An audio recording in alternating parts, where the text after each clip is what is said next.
All right, chapter 9 talks about the digestive system. This is a fun system to study. There are multiple organs that are part of the system. And on the very last slide, we will look at how other systems work with the digestive system to help maintain a properly functioning digestive system, as well as really creating an overall healthy internal environment, aka homeostasis. So it's safe to say that a properly working GI tract will allow for a proper function of all the other cells, or all the other systems. Or easier said, if the GI tract is not functioning properly, we'll see the effects in other areas of the body. Fatigue, overall muscle fatigue, possibly weight loss or weight gain, and brain fog, just to name a few. So after finishing chapter 9, you should be able to go through all of these different objectives and be able to work through these. Again, have these next to you so you can use these as a guide to create a study guide for exam 2. Alright, so what are the main steps in digestion? Alright, the first is going to be simply ingestion, taking food into the mouth, and then there's digestion, whether it be mechanical or chemical, where in the mouth the food is being broken down into their subunits. Food also has to be moved along the GI tract, and this is going to be through a variety of different tubes, utilizing the muscular system to propel the food through the tubes. There is absorption, and that is going to be movement of nutrients across the GI tract wall to be delivered to a variety of cells. That's going to occur through transportation through the blood. And then finally there's going to be elimination, removal of any indigestible molecules. So here you have an overview of the digestive system, beginning with the mouth, moving down through to the anus. And the digestive tract really is just one long tube with one opening and one ending. All right, one opening at the top, one opening at the bottom. And you have all of these different parts that play a very specific role within the digestive system. So you want to look at this figure and read over the specific functions of each part. All right, what happens in the mouth? To begin with, there's chemical digestion, and this is simply the grinding and tearing of food that occurs through the teeth. There's also chemical digestion. Amylase is a major enzyme that is secreted within the saliva, and that starts to break down food initially. And there's also bacteria in our mouth. Our mouths are a dirty place, but it's unclear as to whether or not the bacteria in our mouth play any role in the digestion of food, or rather the bacteria simply play a role further down in the GI tract. All right, so the stomach. The stomach also has mechanical digestion, and initially it doesn't act, it acts to store food, and in that storing of food, it's actually being, the stomach is going to churn the food to move it over and over again. There's also chemical digestion, primarily through acid, stomach acid, and then pepsin. We'll talk more about pepsin in a few slides. And what happens if there are some issues within the stomach? All right, you can have heartburn and GERD. And this is when the stomach acid actually moves backwards from the stomach into the esophagus. And the esophagus doesn't have the proper mucus protection against the acid, and so the stomach acid, being a very low pH, gets next to, all right, had a short break there, but the acid gets into the esophagus and causes damage to those cells, and then you have heartburn, or a burning sensation near your heart, but in your chest. All right,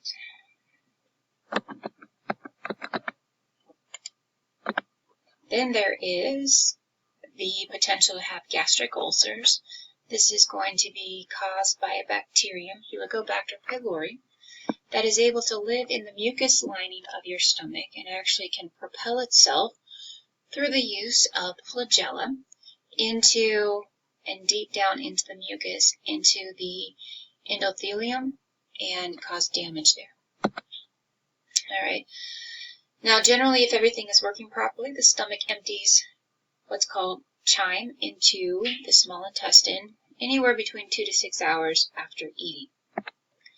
All right, so then the next location is the small intestine, which is about 18 feet or 6 meters long. And what happens here primarily is going to be chemical digestion through enzymes, and then beginning the process of absorption of the nutrients from the food that has been mechanically and chemically digested so far. All right, so here we're going to look at the different enzymes that are present to specifically digest the food that you've eaten. All right, now the first one is going to be amylase. That comes from the pancreas, and that is going to be specific to breaking down carbohydrates. The next is trypsin. That breaks down proteins, and so the proteins get digested. You can see this long strip of amino acids. Right, the building blocks of proteins. Trypsin breaks those down into small peptides, and then peptidase, another enzyme, breaks the individual or those peptides down into individual amino acids, and your body can then absorb those and use those to make its own proteins. So we have amylase and trypsin, and then next we have lipase. Lipase is an enzyme that breaks down lipids or fats particularly. And then all of those three macromolecules can be absorbed for our bodies to utilize them. All right, then the next spot is the large intestine. And what is left for the large intestine to do? It's going to be to remove water so that we do not become dehydrated. It acts to absorb ions and also gives bacteria a home. All right, and the bacteria have a home. They are primarily, the majority of bacteria on our bodies, in our bodies, is going to be in the large intestine.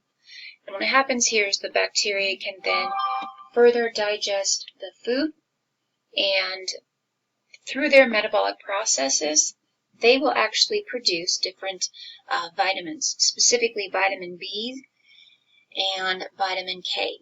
And then the large intestine will act to absorb those, and our bodies can utilize them. All right, some accessory organs that are going to aid in digestion are going to be the pancreas. The pancreas secretes enzymes as well as really what's in no other way to describe it, baking soda, that helps regulate our body pH, as well as insulin that helps with glucose uptake. And then there's the gallbladder that produces bile, and that dumps into the intestinal tract, and that helps to basically produce a soap that will help our bodies absorb the dietary fat that we eat. Having some fat is actually very healthy for us. All right, then there's the liver. The liver's jobs are to filter blood from the GI tract specifically.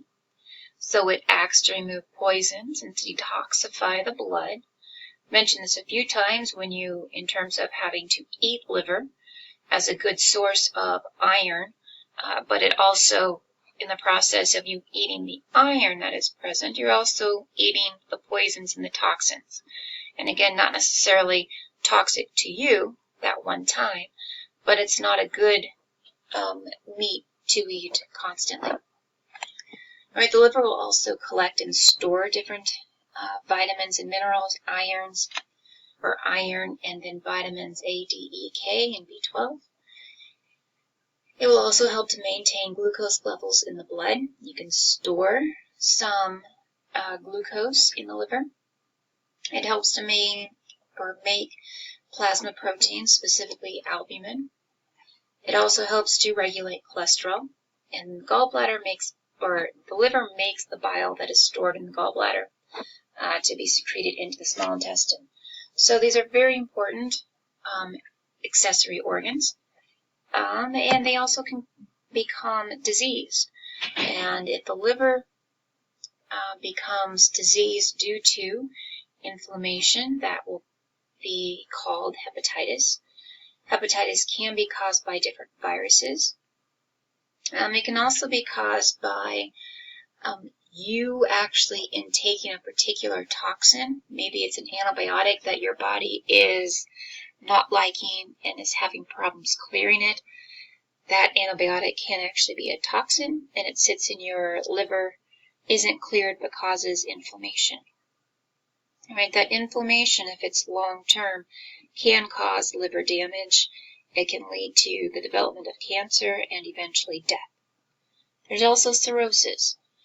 This is primarily seen in alcoholics as well as obese people. The liver becomes fatty, and once that fat tissue becomes deposited in the liver doesn't like that. It's not normal to have a fatty liver.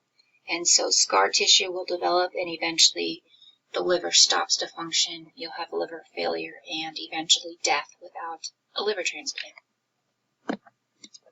All right, so just a review of the system. You have the mouth up top where you have mechanical digestion, including chewing and swallowing, and the beginning process of some chemical digestion. The stomach, further that process of chemical and mechanical digestion. Small intestine, you have mechanical digestion, the mixing, the propulsion. You have chemical digestion of carbohydrates, fats, polypeptides, even nucleic acids, and then definitely absorption of the peptides, of the amino acids, of sugar, of fats, some water, some minerals and vitamins. The large intestine, further mechanical digestion. There isn't any mechanical digestion, or there isn't any chemical digestion except what might occur through bacteria.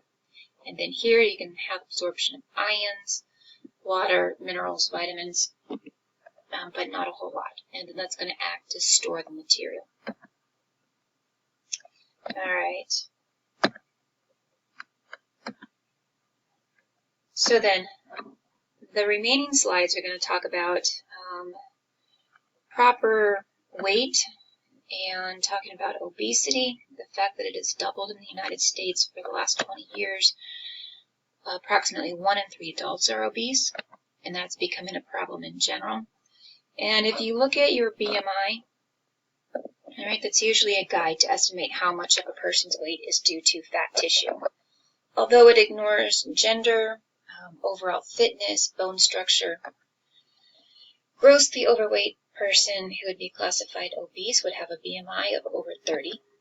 And here is a chart that can help plot that for you. But again, it doesn't take into account male versus female, bone structure, any of that. So, you need to have a diet that is fairly nutritious. All right, ones that are well balanced with the different major food groups. And the remaining slides are simply going to talk about those food groups, which I'm just going to pass on through, really just to get to that last slide. And this is all animated. And then connection to the other systems real fast. The lymphatic system, the spleen dumps into the stomach. All right, tonsils dump their material into the pharynx. That is carried from the intestines through the lymphatic system. The cardiovascular system provides blood to the different tissues, to the liver. It has molecular food delivered via the blood to the tissue. Nervous system